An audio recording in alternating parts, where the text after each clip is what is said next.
All right, hello and welcome to Pitch Stage 3. If for anybody who's standing around the edges here, if you guys want to squeeze your way in, make sure that you're here close enough to the stage. Hello, my name is Seth, and I'll be your MC for this next hour where we have our 8 competitive teams up here pitching to you, and ultimately for our judges to make sure that they win our spot as the top competition for our stage. I work for a company called Feedzai, which is actually based out of Lisbon, so we have grown to about 500 employees now, but it wasn't long ago that we were on a stage just like this doing the same pitching, so it's exciting to be back here. So for anybody who doesn't know how this works, it's a competition. We have our 8 contestants that are here. They're going to pitch to you, and then our judges are looking for 5 specific things. They're looking for product, potential to disrupt, financials, team, and the quality of the overall pitch. So without further ado, let me introduce our judges. Separate sheet for that. We've had some last-minute changes, making sure that we have the right judges here. So first we have, and I hope I'm not mispronouncing anybody's name, but we have Mate Rimic. We have Siva Zakharov, Jeremy Kaufman, and Barani Settler. At the end of today, I'll let them introduce themselves so you guys can hear a little bit more about what they're interested in investing in. But before we do that, let's just kick it off with our first startup. First, we have Leo from Tended. Welcome, Leo. Good morning, everyone. My name's Leo, and I'm the founder and CEO of Tended. 3 years ago, I was involved in the management team of a charity supporting vulnerable children in third world countries. Here, we constantly faced death in the face with aftershocks, landslides, and even ambushes. At the same time, my mother, who lives alone, fell off a ladder whilst renovating her house. She wasn't seriously injured, but it could have been so much worse. And this got me thinking, if either of us were involved in an accident whilst we were on our own, nobody would be there to call for help. So I started to search the market for a solution which would automatically send for help in the event of an emergency. To my surprise, the only available solutions used basic technology which was inaccurate, or they came with high costs. In the UK, over half of the population regularly take part in solitary activities where they could be at risk of accident or emergency. This is why I created Tended. Our first product, the Tendon Protect, combines our custom-built wearable device with machine learning to learn a user's movements and predict if they've been involved in an accident. In the event they've been involved in an accident, we send out crucial life-saving data to their emergency contacts, getting them the help they need as quickly and efficiently as possible. Since we launched,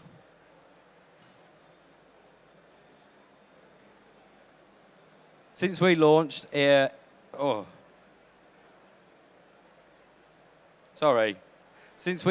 just over 3 months ago, we've already hit £8,000 in monthly recurring revenue, and we're expecting that to rise to £50,000 a month after publications including Wired and Men's Running, which are already signed up to do product reviews, and a closer shipping date. We've had a lot of interest in our technology from commercial applications, including some huge companies like Rolls-Royce and Nestle. Now we're developing a solution which combines our existing wearable devices with a Bluetooth mesh network and a web portal. And this allows us to send crucial location and safety data to employers, helping them to increase their workplace safety. And on top of that, detecting accidents within seconds, removing the requirement for the expensive call centers the current solutions rely on. However, we're not doing this alone. We're working with some of the UK's largest companies who are running pilots with us to ensure that we're creating a product which is perfectly suited for every different industry. Our business model is simple. Our consumers pay a one-off cost of £99. Our commercial customers pay from £5 per user per month. Our team is made up of 15 people. We've grown that in just 15 months. We're made up of a team of highly experienced business people, engineers and designers that have a track record of creating amazing products, closing 10 million plus funding rounds and leading successful acquisitions. And we've done this so far with only £175,000 in funding. Our IP, we have a patent pending on our core technologies, and our accident detection machine learning algorithms are totally proprietary. We have the opportunity to be at the forefront of the fast-growing personal safety market, expected to be worth $39 billion by 2023. Our advanced technology, coupled with strategic partnerships, puts us well on the way to achieving our 13 million turnover by year 3. So join us in helping to create Tended to be a globally recognized safety brand, and in doing so, you can help to save the lives of thousands.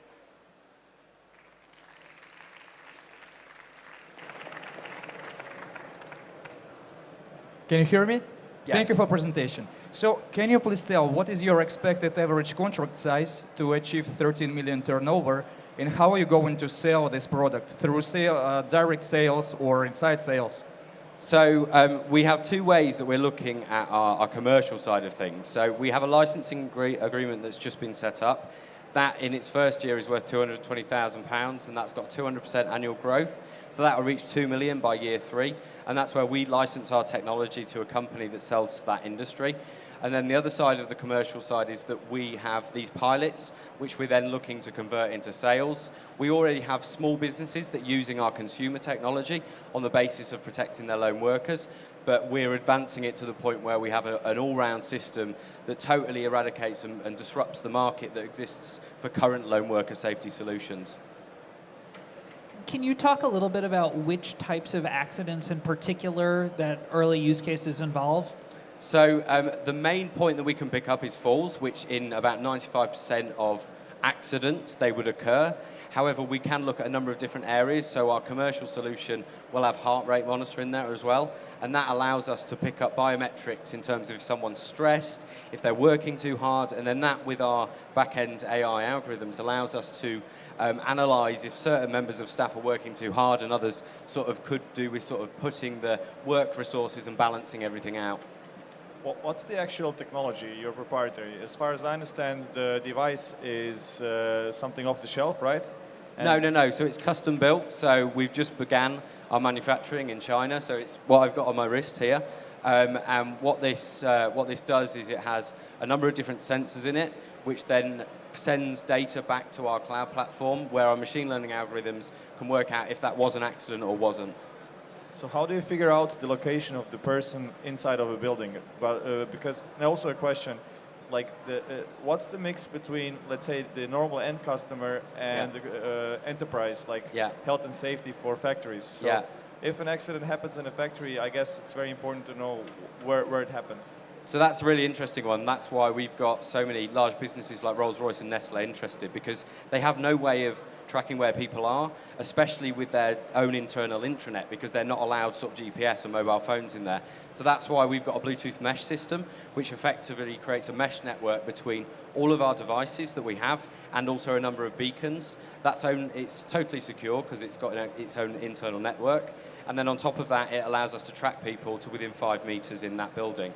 We have a makeup of 30% consumer, 70% commercial, and that's how we're looking at balancing things. So then on top of the device cost, there will be a setup cost for every business customer for having the location.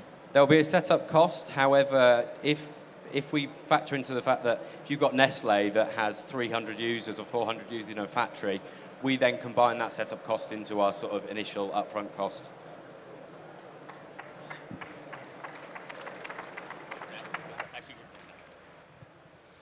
All right, moving right along. So just a reminder that we have 3 minutes for the pitch itself, and then 3 minutes for our judges to ask questions of our pitchers. So moving up next, we have Rory from Metro.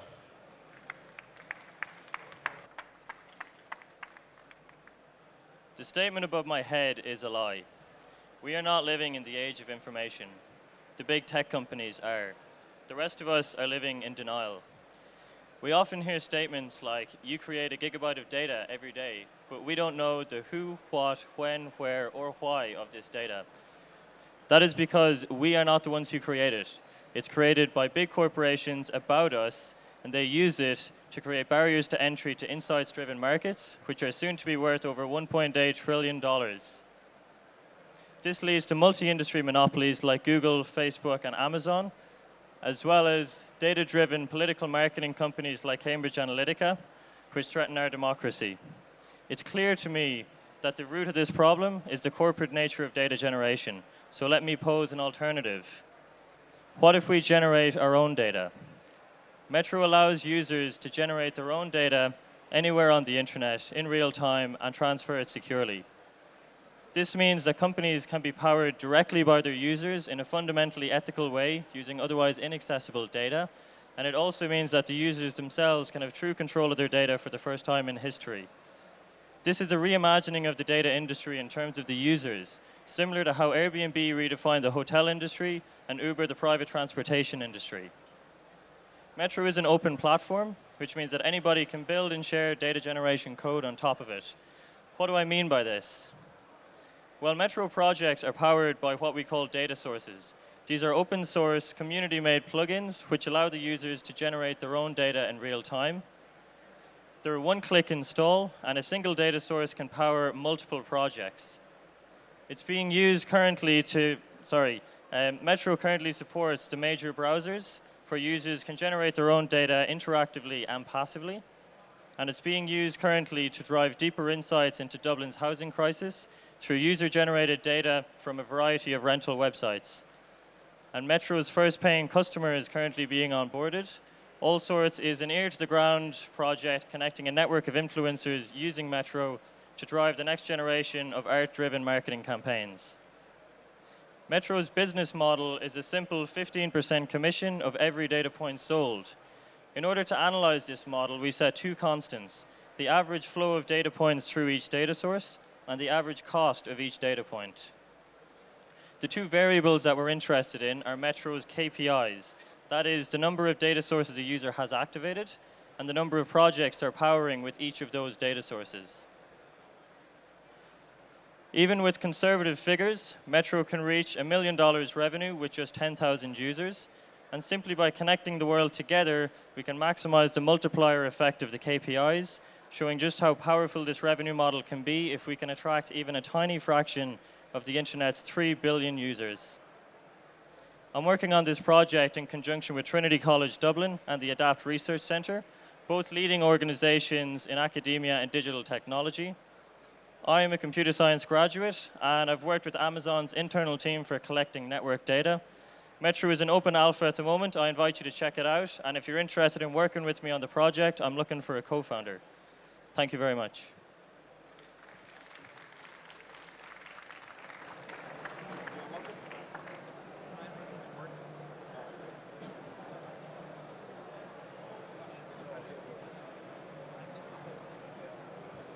So thank you for presentation. I want to ask you the same question which I asked earlier. So can you please reiterate about how you go and go to market? How are you going to persuade all the customers that they should use that? So currently, there's a lot of organizations in the world who deal with volunteer data, but it's a very painful process for the volunteers. They have to label images themselves, they have to put things in a zip file, they have to send it to a specific email address, and they drop off like flies. Initially, that's who I want to help. And then going into the future, data underpins pretty much every market. So currently in markets where there's a lot of personalization in the product, Metro can allow a company to connect directly with its users in a fundamentally ethical way that is mutually beneficial. So that could be the travel industry, for example. But I'm exploring many different industries at the moment in my customer development.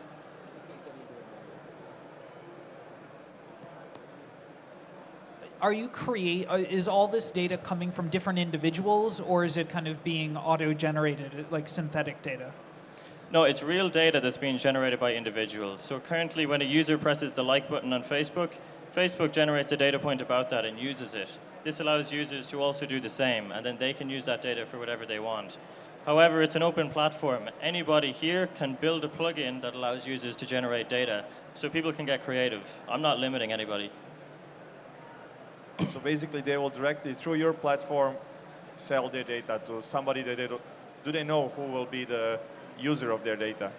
Yes, not necessarily selling. There can be other incentives. It's also open in that regard. So companies can offer you free access to their service in response for the data, or maybe discounts, whatever people want.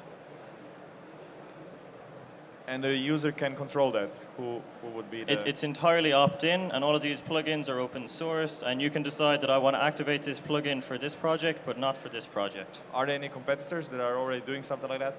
So the only competitors in this kind of space, they're the likes of Data Wallet, Datacoo. They all deal with data storage, and then exposing that data to companies. But that's a problem that doesn't exist yet, because users do not have data to store.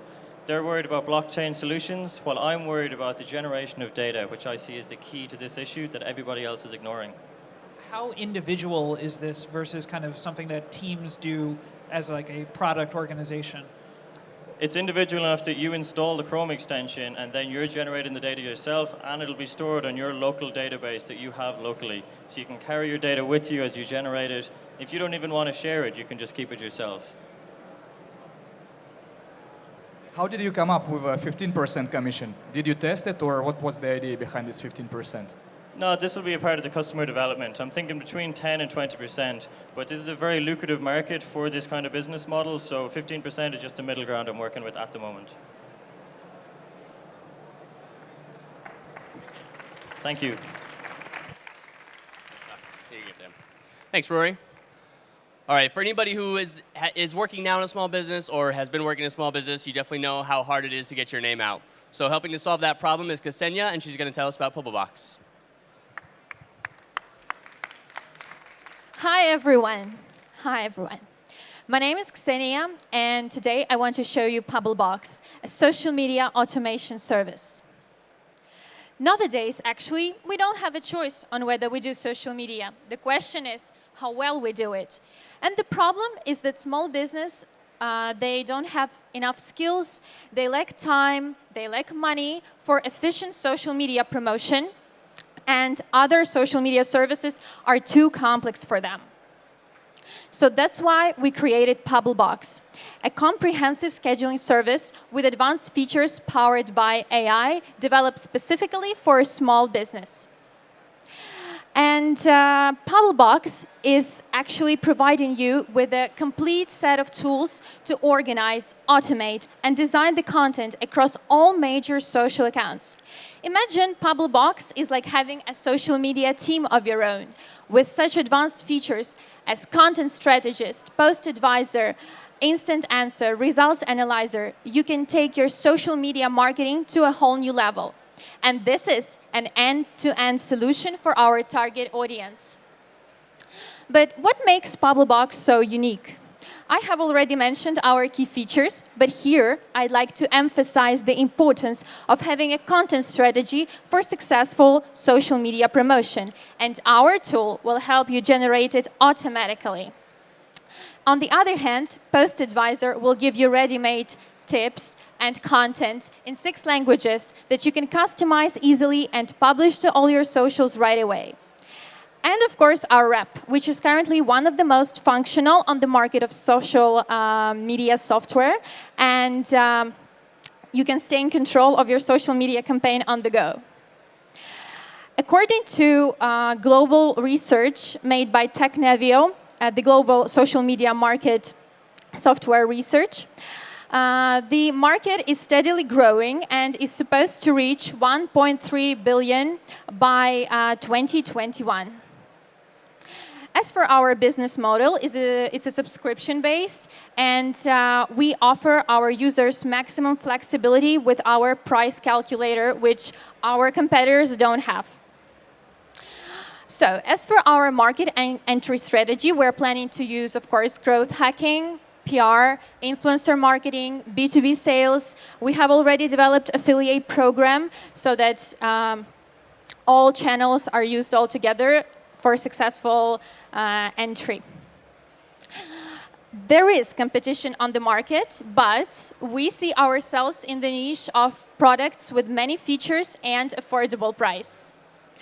As for our team, now we are more than 30 people with various backgrounds, from entrepreneurial to tech and marketing, and most of our teammates had prior experience in successful companies prior to devoting their heart to PublBox, of course.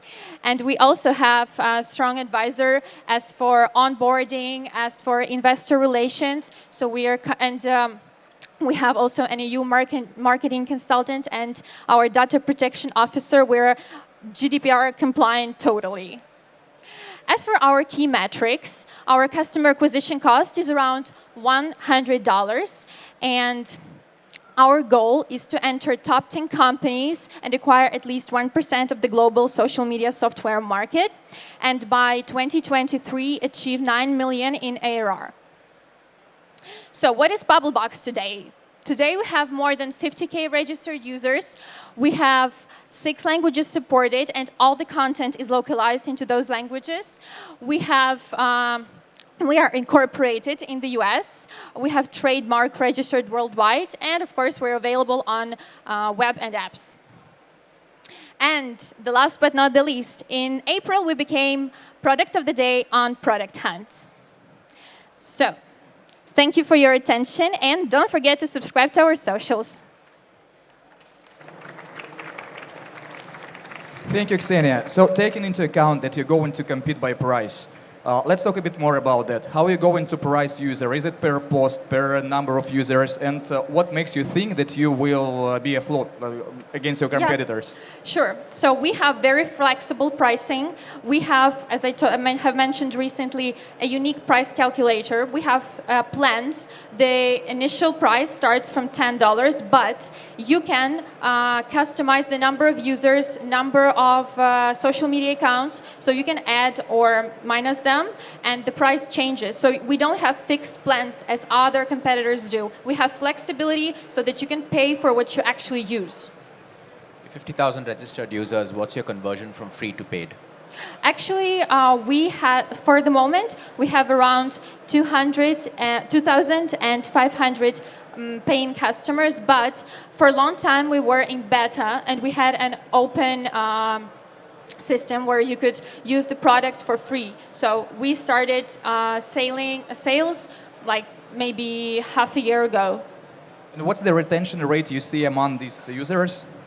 So as for the last month, I may not be very, correct with the numbers because I'm more about social media, As for the last month, it was around, the churn rate was around 15%, but we already know our faults, and our support is really strong, and it's communicating every day with our customers. It's one of the reasons our customers stay with us, because they like our support, and we are working on the things they mentioned that they don't like, or they're not,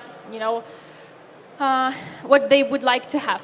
So we're improving this rate. In addition to price, from a product perspective, how does it compare to some of the other bigger competitors you mentioned on the market? Yeah, so actually, I think I mentioned it in the presentation, but I would repeat it.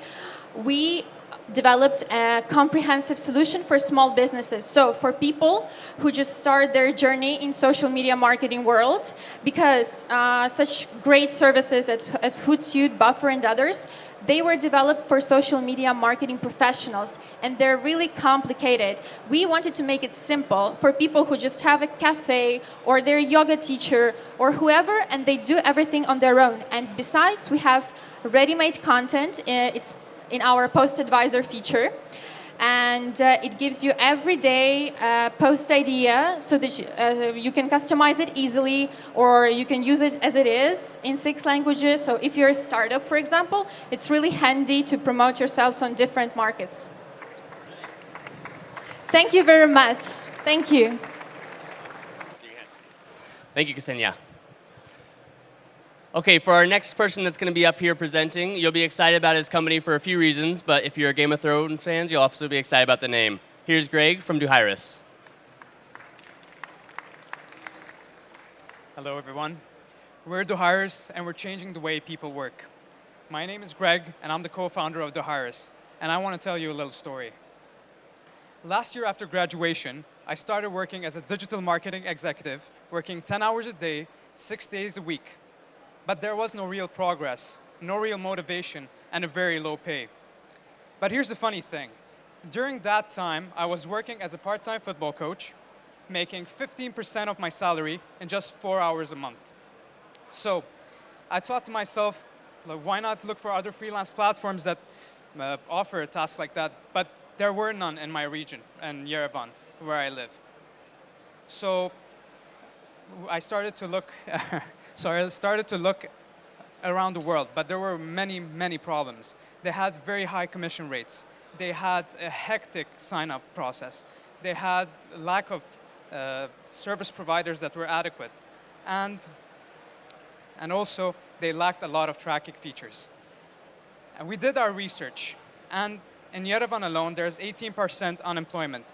And there's 20,000 students that are looking for jobs. And there are also 35,000 people who already have second jobs. So we wanted to create Theunis, a platform whereby you have low commission rates, a fast sign-up process, tracking features, an app that has a variety of tasks in them, ease of use, and location-based. And here's another thing. We removed the need to have two accounts, one to work and one to hire people. We did it all using one account in one app.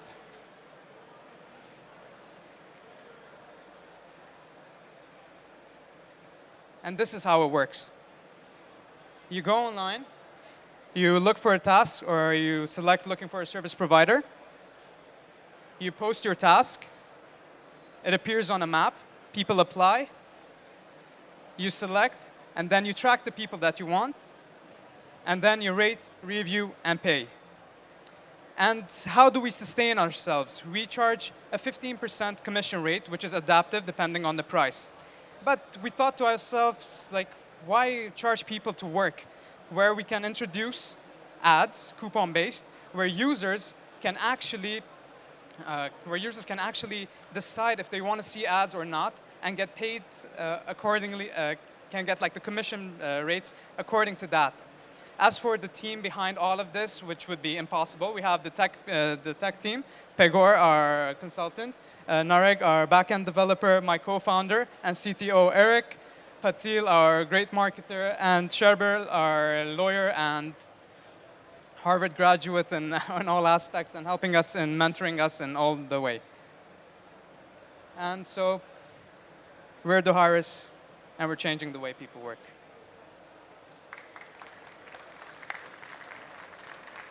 Thank you. I have two questions. The first one, which geographies do you currently serve, and what is your expansion plan for the future? Yeah. And the second one is, how are you going to increase supply and demand for your platform?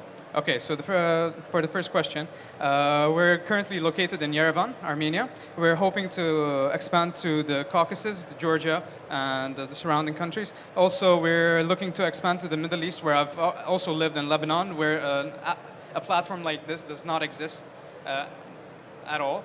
And so that's our geographical targets currently at the moment. And as for the supply and demand structure, currently we're doing focus group surveys, etc. We're trying to incorporate students into the platform on a first basis, because students have their theoretical knowledge, but they need to put stuff in progress, like graphic designers, programmers, and etc. So that aspect of the service providers, that's how we're covering it. And the other aspect of people who are looking to hire, it's mostly going to be based on digital ads. We're also going to incorporate companies, go to them, and give them like the platform itself, and incentivize them, because at the end of the day, the people that hire, they do not pay any commission rate or any other extra fees from the people that get hired to do the tasks for them. How many people are on the platform today, or how many jobs have been given out on the platform? Okay, so the platform itself is going to launch in 2 weeks' time. We have already around 90 pre-signed up students in that to actually do tasks. So with that aspect of it's covered. So we're actually part of a couple of programs in Armenia, like pre-accelerators, and there's another accelerator that we're in. So I guess we're going to get some exposure from that, and hopefully everything will go from there. Right? Okay. All right. Thank you very much. All right, thanks a lot. We're halfway through our round of pitches here, but definitely not losing momentum. We are crunched for time, so I'll just ask everybody to remember that we have 3 minutes for the pitches and 3 minutes for the questions. Next up, please help me to welcome Simone from Bello.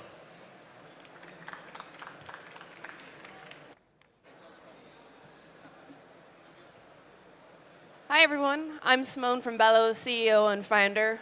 You might tell from my accent that I'm from Ireland. Any Irish people here? Yes, okay, I'll see the Irish bar later. Nice, okay.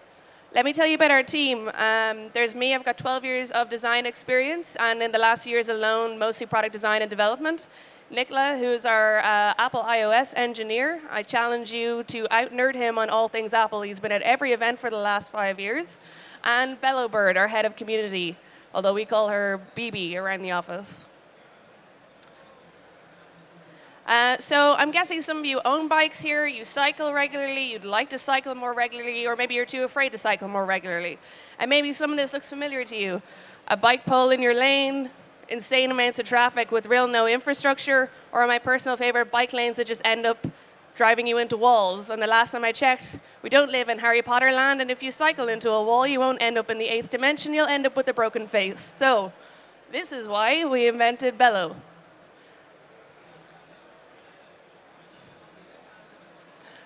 Bello is a real-time safe cycling app for cyclists by cyclists. The idea being that cyclists input data that is an issue on the road, and we take that information and build the safest route possible from A to B for all cyclists. So why this and why now? Bike safety is a real issue at the moment. More and more people are trying to get on their bikes. The way cities have been developed over the last several decades, it's made car and public transport king. And there's been no real room for infrastructure for cycling, meaning it's incredibly dangerous for most of us to get on our bikes every day. Money and health. Unlike cars and public transport, cycling is all but nearly free, bar a one-time purchase. Maintenance is low, you don't pay tax, you have no insurance, you don't pay petrol prices. And more than that, we're costing our governments billions in health issues like pollution and obesity. And the last thing, the environment. I don't think I need to say much more than that, and I won't mention any names, but we're not doing so hot there right now. So what about market fit? At the moment, there is 95,000 people in Dublin, which is our test market at the moment, cycling. That has doubled in more than the last 6 years. Of surveys done, more than 75% of people don't feel safe cycling. They're either too afraid to get on their bike, or they need to cycle every day and are scared to do that. There's 89 million people traveling in the EU by bike every day, although having said that, that information is 4 years old. Reason being there's not enough data being collected on cycling at the moment, and that's an area that we feel Bello can really fill.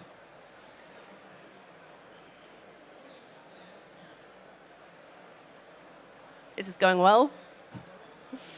Bello will provide the safest route from A to B using information by you, the cyclist. So the idea is if you're cycling in front of me and you tell me there's a pothole coming up, not a problem for a car, but as a cyclist, that could potentially nearly kill you.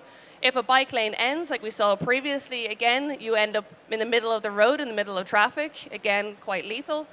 And with that information, we can take it and build the safest route for the next cyclist going from A to B. So if you're now going to work, we'll bring you on a, say, for example, a parallel road that has more bike lanes, that has a better road quality. And in doing this, we'll be able to feed that data back into local government for change. The business model for Bello is an advertising platform. Seeing as we're a local mapping business, we believe we can get a lot of local business on to advertise with us on a monthly basis. And a long-term plan is actually licensing collected data. As mentioned previously, the EU Commission data is out of date on cycling. Irish data is out of date on cycling. And in our test market at the moment, which is Ireland, we've spoken with the Road Safety Authority, which are a national body on road safety, as well as actually Dublin City Council, who have all supported us in continuing this endeavour and would like to partner with us on solving this issue. Thank you for your time. Thank you, Simone. How are you going to increase awareness of Bello? I'm sorry? How are you going to increase brand awareness of the app? Well, actually, we've got partnerships now going with the 5 main bike advocacy groups in Ireland. They all have 12 to 20,000 subscriptions, so they have memberships as well as social media. We've already tapped in there, and they actually have started today promoting Bello as we went live with our beta last night. So, how can you convince users to kind of submit the number of kind of problem incidents required? Just thinking, comparing it to Waze, it seems to me like there could be on one given bike route, there could be like 8 potholes, 3 grates, and it just seems like a lot of user input. Absolutely. Well, we're not relying on one user to really input all of that data. The reality is if a road has got 1 pothole on it, it's probably got 8, right? It's a maintenance issue, it's a government issue. So by even just belling, which is what we're calling it, you hit the bell, it rings and everything, then you'll be able to select that the road quality is an issue, and that's something that will gather more data from, say, the 4 of you all using the same road. So 1 pothole from one of you is enough for us to be able to build an algorithm to take people to avoid that issue. And is the input after you finish the ride or in the middle of the ride? It can be both. So we would obviously discourage the middle of the ride, but we're also providing hand-held devices for your phones. So everything is only 2 clicks. One bell, the issue, you're done. Otherwise, we're going to integrate in the next release machine learning, meaning that we'll be able to tell if there was an altitude drop on your phone. Okay, did you fall over? There was a fast swerve. Okay, did you miss a pothole? And in doing that later, ask you, hey, at this point, was there an issue? Because we noticed there was something wrong. And then at that point, you could log a bell and say, yeah, there was a tree that fell down or a pothole. How do you come up with the issue of having enough users to make it attractive for businesses to advertise there, like the chicken and egg problem? Sure. Well, what we're doing is focusing really locally. This is something that we require data in order to build on further, and in order for that to be successful and to get advertisers on board, we're starting in smaller areas and growing out from that area. So in doing that we are already talking with bike shops, for example. It's a very good way to start us going with advertising in a local area like Dublin, which is a small market for us to work with to begin with.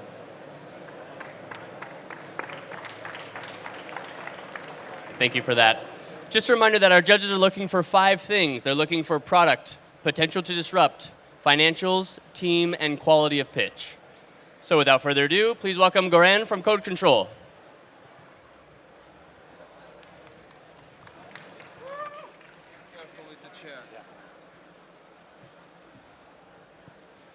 So, who of you is currently looking desperately for IT developers?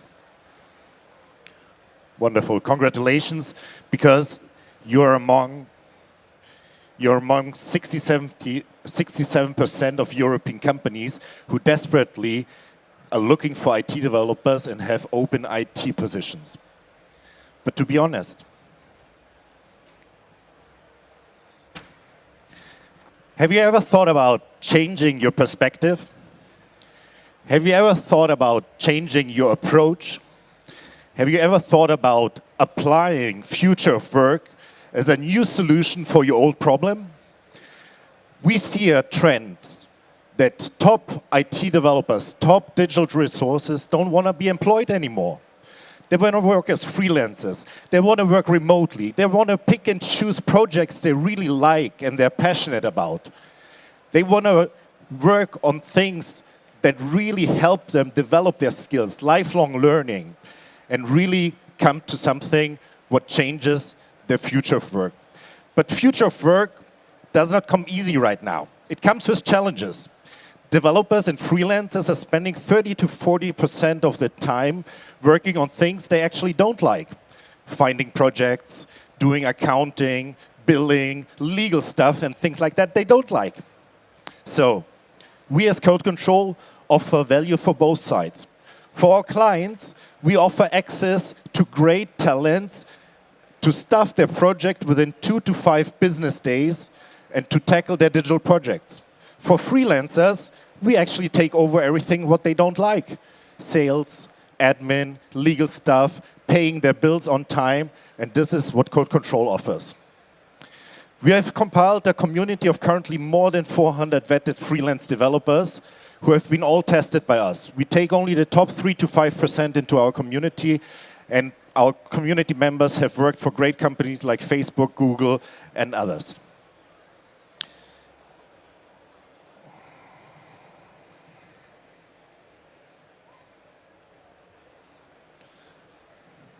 Sorry.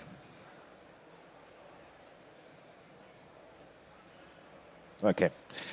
Our whole solution is based on a custom platform for automated and efficient processes, because this works only if we automate our processes. So we automate invoicing, digital contracts, the mapping of the talents, accounting, ledger, and all those kind of things based on Force.com, integrating with different other top-notch software solutions. In that sense, we were able to scale rapidly. We started in 2006 with 670,000 revenue as an MVP. We learned what people like, what kind of services talents need, what kind of services our customers need. Then in 2017, we focused on structure and systems, built streamlined processes, built developer tools, and optimized marketing and sales with a revenue in 2017 of 1.4 billion. And with the same team, of only 5 people, we were able to scale this year to almost 4.5 million and are scaling further over the next years. We have clients from the startup space like MyMuesli, Koya, GoEuro, and Orderbird, but more and more corporate clients are approaching us like Siemens, Ergo, Lufthansa to help them tackle their digital projects on a really big scale. So we think the future of work business models are disrupting the global tech market, attacking classical tech consulting and agencies, temporary workforce and marketplaces with higher service level and quality by tech-enabled flexible workforce. Thank you very much.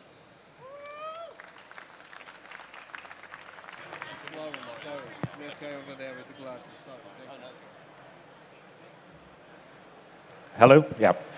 The question was what margins we have. On average, we take a 25% gross margin. But for some projects it's higher, for some projects it's lower, it's depending on the project, but on average 25% gross margin. Correct, yeah. So that's our gross margin. Goran, can you please explain how CodeControl is a product, why it is a product and not a staffing agency? It's definitely a product because we've built a platform which can be applied to different verticals as well. First of all, we are not an agency. We act towards our client like an agency, but we have all the advantages which an agency does not have. For example, we cover all tech stacks. We are open community. You have full control, this is the name as well, full control over the developer. If the developer at one point of time wants to work with you, he's happy to do so. So we are not binding him. We are not a black box like an agency.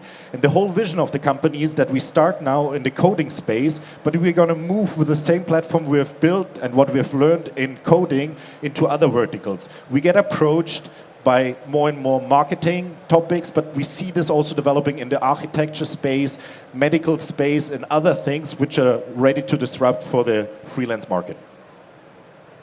How do you deal with different jurisdictions of the freelancers?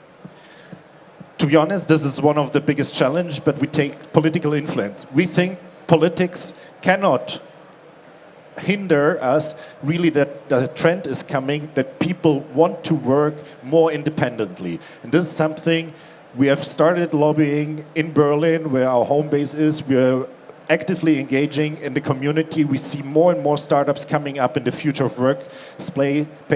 We have started meetups where we currently in Berlin alone have more than 1,000 members in our meetup group. We see this as a topic which is coming up, and we truly believe that politics will recognize that in order to really tackle the digital challenges we have as a society, we have to open up in our new way of working as well. So which jurisdictions do you cover now? We basically have so our freelancers are based in entire Europe. We have some freelancers based in Latin America as well, and some in Asia, but the majority of our freelancers is distributed across entire Europe. Perfect. Thank you very much. All right, thank you, Goran.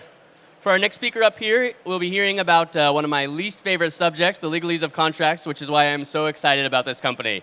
Here to talk about Lexigogo is Lorenz. Is this working? Yeah, it is working. Hi, everyone. My name is Lorenz, and I'm the CEO of Lexigogo. Let me start with telling you a little story. About a year ago, I was sitting in a restaurant having a business dinner, and I was trying to close a business deal that night. And everything went really well. At the end of the evening, we really got to a deal. The only problem we had was that we were sitting in a restaurant late at night, and we weren't able to really close the deal or to validate the deal that night. The only thing we had was a verbal agreement about our collaboration. And eventually, a few days later, the deal was signed. We made a written contract. But at that night, also, the idea of Lexigogo was born. Lexigogo is the first app in the world, mobile app in the world, that allows users to make legally binding video contracts. So with Lexigogo, we can now video record film simple agreements and transactions without the need for written contracts. Because the question, of course, is like, why do we always have to go to the hassle of creating written contracts while we know that video is much faster, is much easier, and is much more effective in some cases than text and documents? And while we also know that today more than 1.5 billion people on this planet are not able to read or write. So with Lexigogo, we clearly position ourselves in between, on the one hand, verbal agreements, which are very easy to make, but which are very difficult to legally enforce because we don't have physical evidence. And on the other hand, written contracts, where we do have the physical evidence, but which are very difficult in some cases to make. You need pen and paper, you need to be able to read and write. It's often costly, it's often time-consuming. So with Lexigogo, we clearly position ourselves in the middle, and we take advantage of the best of both worlds. It's fast, it's easy, and it's very efficient. And the whole process, the whole workflow of Lexigogo is also very straightforward. So there are two people want to make an agreement, two parties. One party films the agreement. Everything happens within the app. And then both parties also have to sign the agreement electronically, also within the app. And it's as soon as both parties have accepted and signed the agreement that it becomes legally effective, legally binding, effective, and that it's also stored in the Lexigogo cloud. In September, so 2 months ago, we released the first version of Lexigogo. So it's now available both for Android as well as for iPhones. And people can use it for a broad range of personal and business transactions. For example, you can use it when you hire a painter to paint your living room and you want to visually capture the room or the walls that need to be painted. You can use it when you lend out money to friends and family, for example. You can use it when you sell or when you lend personal items, and so on and so on. There are many applications, both in the consumer market as well as in the business market. Now, in terms of, let me go to this slide. In terms of monetization, so today Lexigogo is still offered for free. So we just launched the app in September. But we are currently also developing a number of revenue-generating features and functionalities. The first one is that we release very soon is the switch from the free version to the freemium model. That will be based on a subscription model as well as on a use per go basis. And that will include also contract templates, which will be very important because they will guide the users throughout the creation of the video contract. In terms of the team, so we have a team with quite some experience in starting and growing tech companies. We are currently fundraising, so we did the first fundraising last year of 350,000 euros. We're now going for 1 million euros, and part of that, of course, will be used to further expand the team. With that, I would like to thank you for your time. Thank you.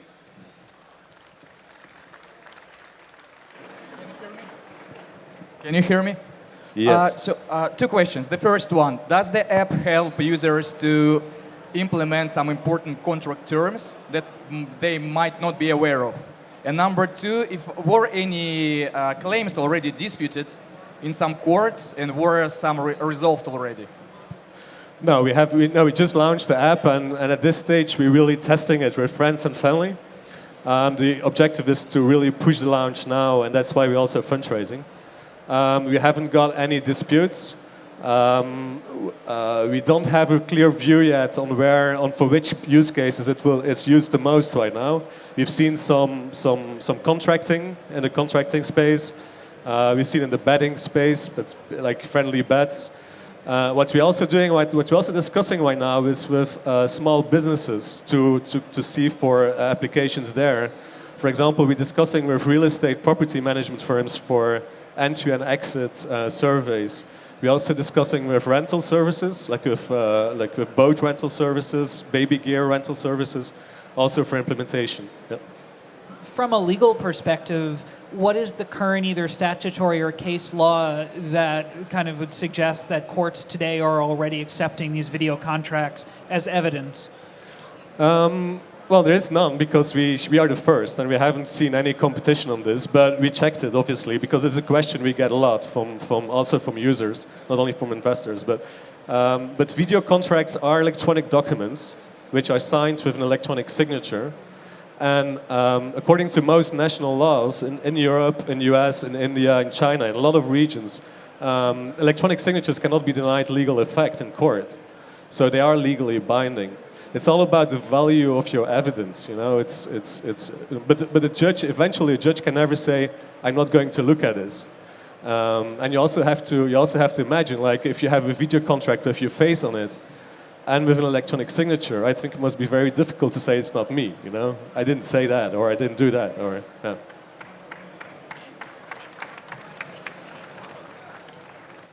All right. We're down to our last pitcher here. Just a reminder for everybody to stick around at the end. We'll do some deliberating, and then we'll announce our winner from the stage. So for our final pitch, please welcome Silvia from ShareMyBag. Good morning, everyone. My name is Silvia, and I am the founder of ShareMyBag. 2 years ago, I lived in New York. I had a marketing job, and for my business events and business meetings, I always needed many new outfits to buy. After a while, my husband told me, "Hey, if you buy something else, we have to move out because there's no space anymore." And he was right, because I was going on buying all these things, but at the same time, I felt like I had nothing to wear. So I thought about it, and I could prove that in the market we have today, the back one, the back. Okay, in the market we have today 3 main problems caused by fast fashion. First of all, there is a wear it once culture. If you think about it, women wear on a regular basis just 20% of their closet. Moreover, we have an average value of $600 of unused products of fashion in our wardrobes that is even higher in big cities. And also, women prove every day dissatisfaction with the things they have in their wardrobe. They feel like they have nothing to wear. So we thought about it, and our solution is ShareMyBag. ShareMyBag is a sharing economy platform for fashion. It's a kind of Airbnb of fashion. Very simple to use. Women can both rent out what they own in their wardrobes and maybe don't use every day, but at the same time also borrow from other women of their same city. Very easy. You make a search by city, product. You can see what's available around you and book it or contact the owner. Our market is a value of $8 billion just in the US for unused apparel. So think it globally. Our business model is based on 20% transaction fee. So we take 10% from the owner and 10% from the renter. And with an average fee of $12, we can get profitable by the end of the next year. We have some competitors on the market, but our main advantage is, first of all, that users can both rent and borrow from the same platform. It's very easy to use. We verify all the profiles of the users and also the feedbacks.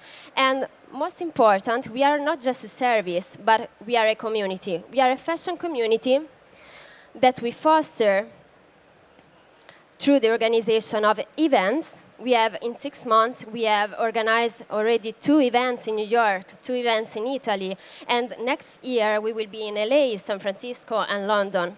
We have a huge program with fashion influencers that we don't pay to join our company, but they need our service. They are the main example of owning so many fashion items, but using just few of them. And moreover, we are looking for brands to create partnership and offer to women really unique and high-quality products. We are the back one. We are a team of young professionals coming from both Italy and US. We are aligned with the website from just 6 months, but we will release the mobile app in March 2019. We want to create a brand new approach to fashion, and basically, we want to give new life to fashion. Thank you so much.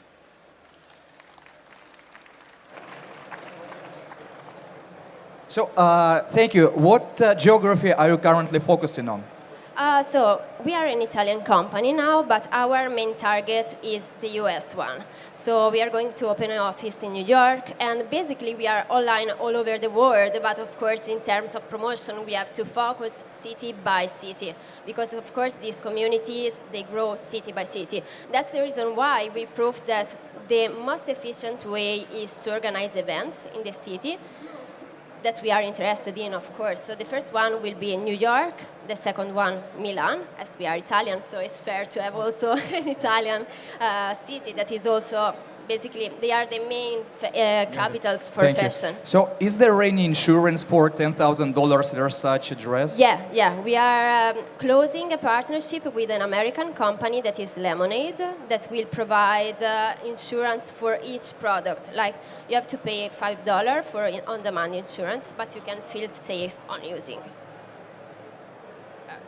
How are the incentives to both share and kind of request? How do you kind of manage that the equilibrium stays balanced and that the incentives are proper? It's very simple, actually, because it all depends on the approach our users are getting to fashion. So the idea is to create a digital wardrobe. So if I go inside the approach of okay, I can access so many different styles for a fraction of a price, or I can monetize and make money from something I own, but maybe I don't want to sell because I also want to use it. It becomes a new, totally brand new cycle of use of fashion.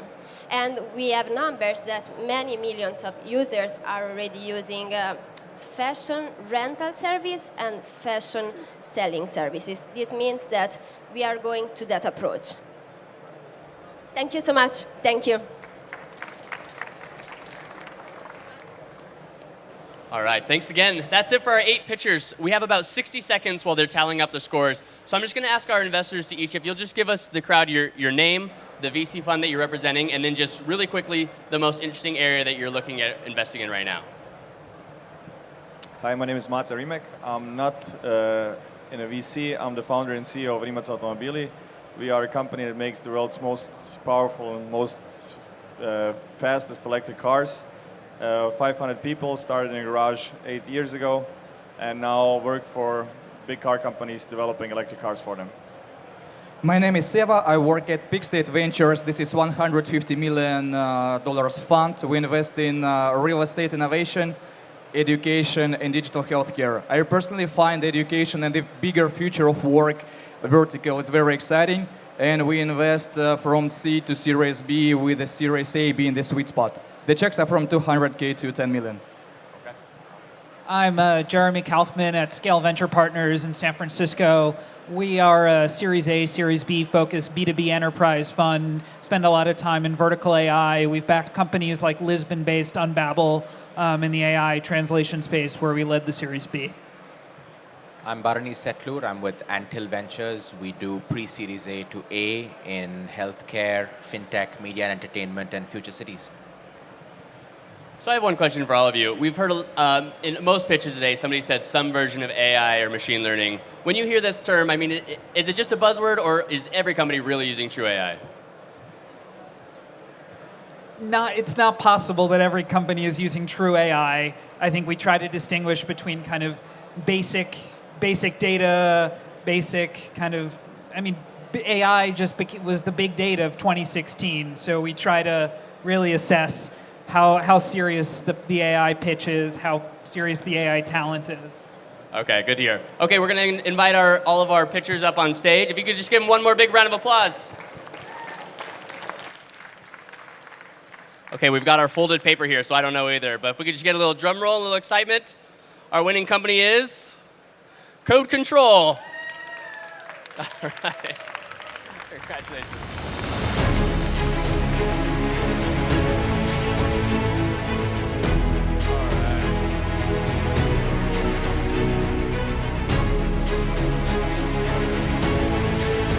All right, thanks a lot. Please stick around. We're going to have in 5 minutes another round of 8 companies up here doing another pitch. Thanks a lot.